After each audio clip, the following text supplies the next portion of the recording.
Bayangkan sebuah skenario di mana hukum fisika di lintasan balap Eropa tiba-tiba dipertanyakan oleh seorang remaja berusia 17 tahun asal Gunung Kidul.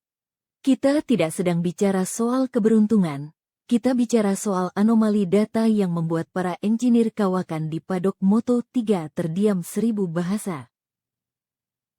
Laporan eksklusif yang bocor dari lingkaran dalam teknisi menunjukkan bahwa Veda Ega Pratama mencatatkan angka lean angle dan corner exit speed yang berada di luar kurva normal untuk kelas motor 250 cm3.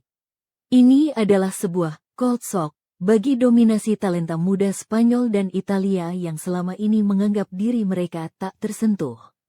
Data ini bukan sekadar angka di atas kertas, melainkan sebuah pernyataan perang mekanis. Saat pembalap lain berjuang menjaga stabilitas di titik apex, Veda justru terlihat seolah-olah memiliki daya cengkeram tambahan yang tidak dimiliki orang lain. Fenomena ini memicu perdebatan panas di antara para analis senior. Apakah ini murni talenta, ataukah Veda telah menemukan cara baru dalam mendistribusikan bobot tubuh yang selama ini luput dari buku manual balap motor modern? Keheningan di garasi lawan adalah bukti bahwa mereka mulai merasa terancam oleh kehadiran sang wonderkid Indonesia ini. Pembalap dari Asia Tenggara bisa memiliki sensitivitas ban depan yang begitu presisi di sirkuit-sirkuit teknis Eropa. Perdebatan ini bukan tanpa alasan. Mereka melihat ada kemiripan yang mengerikan antara gaya balap Veda dengan Marc Marquez di masa emasnya. Namun, ada satu catatan yang bikin mereka makin khawatir. Veda melakukannya dengan risiko kecelakaan yang jauh lebih rendah. Jika Marquez dikenal dengan gaya selamatkan motor di detik terakhir, yang sangat berisiko, Veda justru menunjukkan kontrol yang begitu tenang. Seolah-olah dia sedang menari di atas aspal dengan perhitungan algoritma yang sempurna. Media Spanyol mulai membangun narasi bahwa dominasi mereka di kelas Moto3 sedang berada di ujung tanduk. Ini adalah pertama kalinya dalam satu dekade, perhatian media internasional beralih secara masif ke arah timur, memantau setiap pergerakan pembalap bernomor 54 ini. Mereka tahu, jika tren ini berlanjut, peta kekuatan dunia balap motor akan berubah secara permanen dan tidak akan pernah sama lagi. Mari kita bedah secara teknis mengapa teknik cornering Veda disebut melampaui standar. Dalam balap motor, mid-corner speed adalah segalanya, terutama di kelas mesin kecil seperti Moto3 di mana momentum adalah nyawa. Veda Ega Pratama menerapkan teknik yang disebut para ahli sebagai fluid dynamic positioning. Alih-alih melakukan pengereman keras yang seringkali mengganggu stabilitas suspensi depan, Veda memilih untuk membawa kecepatan lebih tinggi sejak titik masuk tikungan. Dia mampu menjaga pusat gravitasi motor tetap rendah dengan distribusi beban yang sangat presisi pada footpegs, membuat ban depan tidak mendapatkan beban berlebih secara mendadak. Hal ini menghasilkan grafik kecepatan yang sangat stabil dan minim getaran pada area front end. Teknik ini sangat krusial karena memungkinkan ban bekerja pada suhu yang optimal tanpa mengalami overheating prematur. Para teknisi dari berbagai pabrikan besar terlihat seringkali menatap monitor telemetri Veda dengan kerutan di dahi, mencoba memecahkan kode bagaimana transisi dari posisi tegak ke kemiringan ekstrim bisa dilakukan begitu halus tanpa kehilangan 1 milidetik pun. Ini bukan sekadar memutar gas, ini adalah harmoni antara mekanika mesin dan intuisi manusia yang jarang sekali ditemukan pada pembalap di bawah usia 20 tahun. Perbandingan dengan Marc Marquez bukan sekadar bumbu berita, melainkan analisis berbasis fakta terhadap gaya gravitasi. Marquez mengubah dunia dengan gaya sikut di aspal, namun Veda Ega Pratama membawa evolusi berikutnya, agresi yang efisien. Jika gaya Marquez seringkali terlihat seperti pertarungan antara manusia melawan mesin, gaya Veda justru terlihat seperti kesatuan antara keduanya.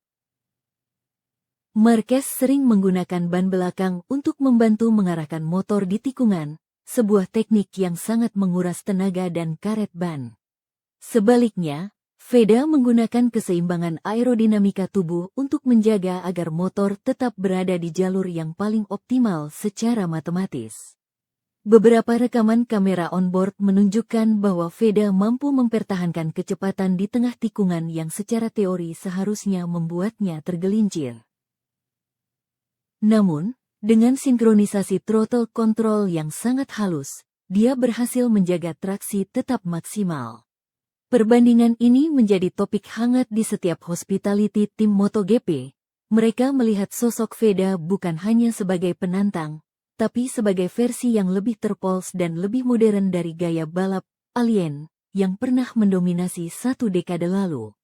Ini adalah evolusi dari keberanian murni menuju kecerdasan taktis di atas lintasan. Di dunia balap yang penuh dengan ego dan emosi yang meledak-ledak, ketenangan Veda Ega Pratama adalah sebuah anomali psikologis yang menakutkan bagi lawan. Banyak pengamat menyebutnya memiliki mentalitas Iceman, dingin, kalkulatif, dan tidak terpengaruh oleh tekanan. Saat berada di starting grid, di mana detak jantung pembalap lain mungkin mencapai 180 denyut per menit, Veda terlihat seperti sedang bersiap untuk latihan rutin. Ketenangan ini berlanjut ke dalam lintasan. Saat terjadi kontak fisik antar pembalap dalam persaingan sengit, dia tidak melakukan manuver balasan yang emosional. Sebaliknya, dia menunggu momen yang tepat untuk mengeksekusi lawan di tikungan berikutnya dengan presisi yang hampir menyerupai robot. Mentalitas ini sangat krusial dalam kejuaraan panjang di Eropa, di mana kelelahan mental seringkali menjadi penyebab utama kesalahan fatal. Para psikolog olahraga mencatat bahwa kemampuan Veda untuk tetap fokus pada instruksi tim dan data teknis di tengah kekacauan balapan adalah aset yang sangat mahal harganya. Lawan-lawannya mulai menyadari bahwa mengintimidasi Veda melalui perang saraf atau gaya balap agresif adalah usaha yang sia-sia, karena di balik visor helmnya, yang ada hanyalah kalkulasi kemenangan. Di balik layar yang tertutup rapat, perang untuk mendapatkan tanda tangan Veda Ega Pratama sudah dimulai. Sumber internal dari lingkungan MotoGP membocorkan bahwa beberapa direktur olahraga dari tim pabrikan papan atas sudah mulai mengirimkan pemandu bakat khusus untuk mengikuti setiap sesi latihan Veda. Ini bukan lagi soal apakah dia akan masuk ke MotoGP, tapi soal tim mana yang akan berhasil mengamankan jasanya terlebih dahulu. Tim-tim satelit elit dan akademi balap milik legenda MotoGP dikabarkan sudah menyiapkan proposal jangka panjang. Daya tarik Veda bukan hanya pada kemampuannya di atas aspal, tapi juga pada potensi komersial yang luar biasa besar. Memiliki pembalap Indonesia yang kompetitif di level juara dunia adalah cawan suci bagi sponsor global, mengingat Indonesia adalah pasar sepeda motor terbesar di dunia. Namun, tim pabrikan juga harus berhati-hati. Mereka tahu bahwa talenta sekelas Veda memerlukan penanganan yang sangat spesifik agar tidak rusak oleh tekanan industri yang terlalu dini. Perang penawaran ini diperkirakan akan memuncak dalam beberapa bulan ke depan, menjadikan Veda sebagai komoditas paling panas di bursa transfer pembalap muda internasional. Banyak orang awam meremehkan Moto3 karena kapasitas mesinnya yang kecil. Namun bagi para profesional, ini adalah kelas yang paling kejam. Di sini, motor memiliki tenaga yang terbatas, yang berarti setiap kesalahan kecil di tikungan akan berdampak pada hilangnya waktu yang sangat besar di lintasan lurus. Veda memahami filosofi ini lebih baik dari siapapun. Di Moto3, Anda tidak bisa mengandalkan tenaga mesin untuk menutupi kesalahan teknik. Kemampuan Veda untuk mempertahankan momentum di tikungan bukan hanya soal kecepatan, tapi soal manajemen energi. Dengan meminimalkan pengereman yang tidak perlu, dia menjaga agar putaran mesin tetap berada di power band yang optimal. Inilah yang membuatnya mampu melakukan overtake di tempat-tempat yang dianggap mustahil oleh pembalap lain. Konsistensi lapnya yang luar biasa, seringkali hanya berselisih beberapa milidetik antar putaran, membuktikan bahwa tekniknya bukan sebuah kebetulan, melainkan hasil dari latihan yang sangat disiplin dan pemahaman mendalam tentang dinamika motor kecil. Para teknisi Eropa pun mengakui bahwa tingkat kedisiplinan Veda dalam menjaga racing line adalah salah satu yang terbaik yang pernah mereka lihat di kelas Moto3 dalam beberapa tahun terakhir. Kemunculan Veda Ega Pratama juga menjadi katalis bagi perubahan persepsi dunia terhadap infrastruktur balap di Asia, khususnya Indonesia. Selama ini, Indonesia hanya dianggap sebagai konsumen dan tuan rumah sirkuit yang antusias. Namun, dengan adanya talenta seperti Veda, narasi tersebut bergeser menjadi Indonesia sebagai produsen atlet elit global. Dukungan dari sponsor lokal dan pemerintah mulai menunjukkan hasil yang nyata di panggung internasional.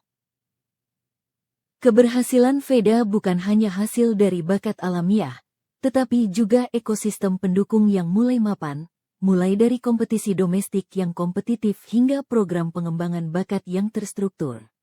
Fenomena ini menciptakan gelombang baru di padok internasional, di mana para manajer tim kini mulai melirik lebih serius ke arah talenta-talenta muda dari tanah air. Veda adalah ujung tombak dari sebuah gerakan besar yang menunjukkan bahwa talenta Asia tidak lagi hanya sebagai pelengkap di barisan belakang, melainkan kandidat kuat untuk naik ke podium tertinggi. Kebangkitan ini membawa pesan jelas kepada dunia, era dominasi tunggal Eropa telah berakhir, dan kekuatan baru dari timur telah tiba untuk mengambil alih panggung utama. Meskipun teknik tikungannya dipuji setinggi langit, jalan menuju puncak tidak akan selalu mulus bagi Veda. Seri balapan mendatang akan membawa dia ke sirkuit dengan karakteristik lintasan lurus yang sangat panjang, sebuah ujian berat bagi pembalap yang mengandalkan teknik cornering. Di lintasan seperti ini, faktor aerodinamika dan tenaga murni mesin seringkali mengalahkan kelincahan di tikungan. Ini akan menjadi pembuktian bagi tim teknis Veda untuk menemukan setelan motor yang mampu memberikan top speed kompetitif tanpa mengorbankan stabilitas yang selama ini menjadi senjata utamanya. Selain itu, taktik slipstream di kelas Moto3 sangatlah krusial dan penuh risiko. Satu kesalahan posisi dalam rombongan besar bisa membuat seorang pembalap melorot 10 posisi dalam sekejap. Veda dituntut untuk tidak hanya cepat, tapi juga cerdik dalam menempatkan motornya di belakang pembalap lain demi mendapatkan tarikan angin yang menguntungkan. Tantangan ini akan menguji apakah keajaiban tekniknya mampu beradaptasi dengan kebutuhan balap yang lebih bersifat strategis dan penuh perhitungan matematis di lintasan cepat. Penggemar setianya akan melihat apakah sang wonderkid bisa mengatasi rintangan fisik mesin dengan kecerdasan taktisnya. Kita sedang menyaksikan sejarah yang sedang ditulis dalam kecepatan 200 km per jam. Veda Ega Pratama bukan hanya seorang pembalap, dia adalah simbol dari masa depan olahraga motor yang lebih inklusif dan global. Jika dia berhasil mempertahankan performanya dan terus mendaki tangga menuju kelas utama MotoGP, dampaknya akan terasa jauh melampaui lintasan balap. Kita bicara soal perubahan budaya, investasi besar-besaran, dan inspirasi bagi jutaan anak muda di Asia. Masa depan Veda adalah cermin dari bagaimana olahraga ini akan berevolusi dalam 10 tahun ke depan, di mana teknologi telemetri yang canggih akan dipadukan dengan talenta dari wilayah-wilayah yang sebelumnya terabaikan. Analis memprediksi bahwa dalam beberapa tahun ke depan, kita akan melihat lebih banyak Veda-Veda baru yang muncul dari sistem pengembangan yang sama. Namun untuk saat ini, fokus dunia tetap pada satu titik, bagaimana remaja dari Gunung Kidul ini akan menaklukkan dunia dengan teknik corneringnya yang melawan logika. Apakah dia benar-benar the next GOAT? Hanya waktu yang akan menjawab. Namun dari apa yang kita lihat hari ini, fondasi menuju tahta tersebut sudah terbangun dengan sangat kokoh.